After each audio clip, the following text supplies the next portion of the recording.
जी हां दोस्तों, बिहार के नतीजे, लेकिन उत्तराखंड में कांग्रेस को लगा झटका। उत्तराखंड में बड़ा झटका कांग्रेस को इसलिए क्योंकि कांग्रेस अभी नई टीम आगामी रणनीति पर काम कर रही है। सूबे की राजनीति में हलचल मच गई बिहार चुनाव के बाद, बिहार चुनावी नतीजों के बाद।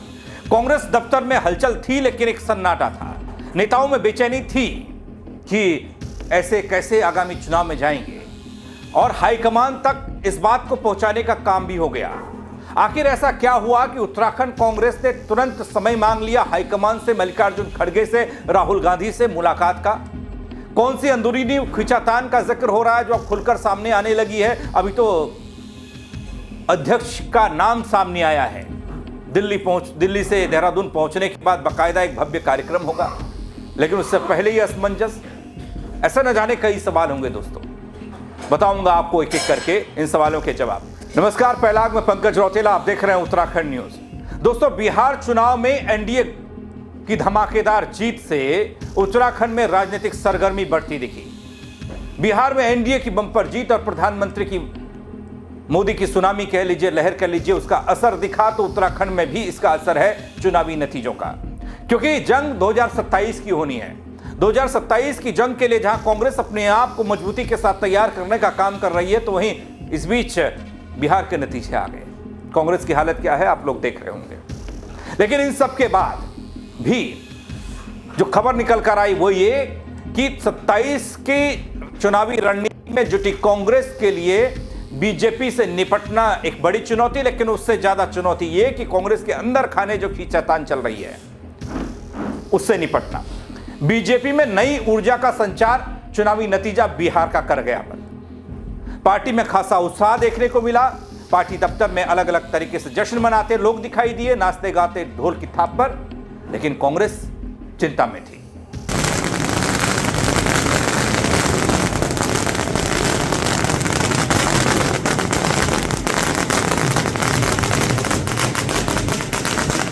जी हां दोस्तों, बिहार चुनाव परिणाम का असर उत्तराखंड कांग्रेस के भीतर साफ दिखाई देने लगा है। वो क्यों, मैं बता रहा हूं आपको।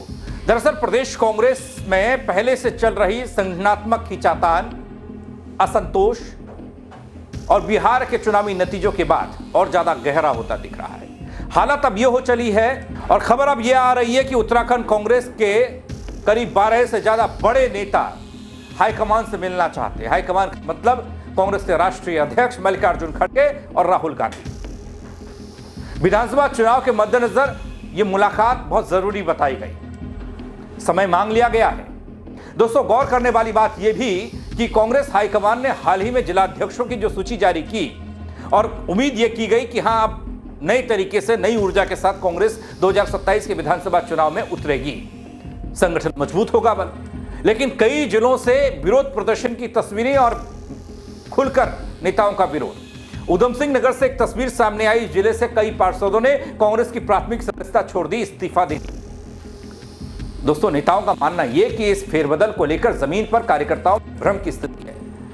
इसका भविष्य की चुनावी रणनीति तैयारी पर पड़ सकता है। इधर बिहार में एनडीए की प्रचंड जीत के बाद कांग्रेस के भीतर से यह चिंता और ज्यादा बाहर आने लगी कि अगर उत्तराखंड में भी रणनीतिक तौर पर कांग्रेस को मजबूती नहीं मिली, अच्छी तैयारी नहीं हुई, तो 27 में चुनावी परिणाम कांग्रेस के खिलाफ जा सकता है। फिर से कांग्रेस को झटका लग सकता है। पिछले कई सालों से दगड़ियों अपने उत्तराखंड में कांग्रेस की स्थिति यह है, ना कोई विधानसभा चुनाव जीता, ना लोकसभा का चुनाव जीता। पंचायत चुनाव में बेहतर प्रदर्शन करने के बाद भी वो स्थिति बन नहीं पाई जिसकी उम्मीद कांग्रेस कर रही थी। अब कांग्रेस बिहार में आए चुनावी नतीजों को चेतावनी के तौर पर देख रही है। दोस्तों, कांग्रेस के कई नेताओं की माने तो बिहार के नतीजों के बाद प्रदेश में एक अलग सी बेचैनी होना स्वाभाविक है। पार्टी को साफ दिशा, ठोस रणनीति, एकजुटता पर काम करना है। और शायद यही है कि कई पार्टी के वरिष्ठ नेता इसलिए दिल्ली जाकर हाईकमान से सीधे फेस टू फेस बात करना चाहते हैं, ताकि संगठनात्मक मुद्दों पर साफगोई के साथ बातचीत हो पाए और साथ ही 27 की तैयारियों में इसका प्रभाव ना पड़े।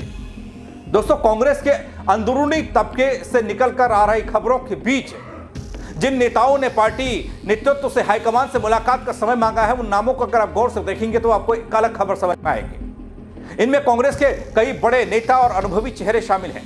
जिसमें पूर्व सांसद महेंद्र सिंह पाल का नाम है, पूर्व सांसद नईम सिंह, आईसीसी सदस्य और पूर्व मंत्री ब्रह्मा स्वरूप ब्रह्मचारी, विधायक तिलकराज बेहड़, विधायक मदन बिष्ट, पूर्व मंत्री मंत्री प्रसाद नैथानी, प्रदेश कांग्रेस महामंत्री और पूर्व राज्य मंत्री मकबूल अहमद, अल्पसंख्यक विभाग के पूर्व अध्यक्ष हाजी सलीम खान इसमें शामिल हैं, ओबीसी विभाग के पूर्व अध्यक्ष रहे आशीष सैनी इसमें शामिल हैं, प्रवक्ता सूरज नेकी शामिल हैं, प्रदेश कांग्रेस सचिव हाजी राव मुन्ना भी इसमें शामिल हैं।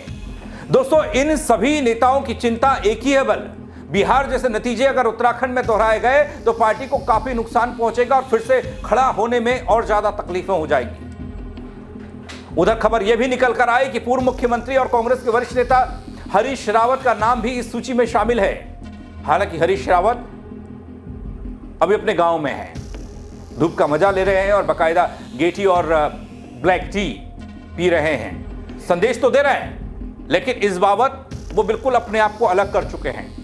दिल्ली में मुलाकात के लिए जाएंगे या नहीं जाएंगे, या फिर उनका नाम इसमें शामिल है नहीं है, ये तो बात की बात, लेकिन शुरुआती तौर पर ये सामने आ रही है बात कि उनका नाम भी शामिल है। हालांकि उनका नाम शामिल करना मजबूरी भी है। दोस्तों, प्रदेश कांग्रेस की हाईकमान से मिलने की यह कवायद इस बात का सीधा संकेत है कि पार्टी भीतर से बदलाव की दौड़ में है और आने वाले समय में संगठन में और फेरबदल देखने को मिल सकते हैं। वो फेरबदल क्या होंगे, ये भी देखने वाली बात। लेकिन इतना तो साफ है दोस्तों, बिहार में एनडीए की सुनामी ने सिर्फ पटना की राजनीति या बिहार की राजनीति नहीं बदली है, इसकी गूंज दूर दूर यहां तक कि अपने पहाड़ तक भी सुनाई दे रही है। उत्तराखंड में बीजेपी जश्न मना रही है, जैसा कि आपने तस्वीरों में देखा, मैंने आपको बताया, लेकिन कांग्रेस के भीतर उथल पुथल, नेताओं का दिल्ली कूच, संगठन में बेचैनी और 27 की तैयारी को लेकर बढ़ती चिंता, ये सब संकेत दे रहे हैं कि आने वाले महीने उत्तराखंड की सियासत में बेहद अहम साबित होने जा रहे हैं। लेकिन कांग्रेस को बिहार चुनावी नतीजों को भूलकर उत्तराखंड पर फोकस करने की ज्यादा जरूरत है। अभी नई टीम की जो घोषणा होगी वो भी देखने लायक होगी। दोस्तों, आप क्या कहेंगे इस खबर को लेकर, कमेंट के जरिए जरूर बताइएगा। खबर को शेयर कीजिएगा, लाइक कीजिएगा। मेरे साथ जुड़ने के लिए आप सबका बहुत शुक्रिया। जय उत्तराखंड।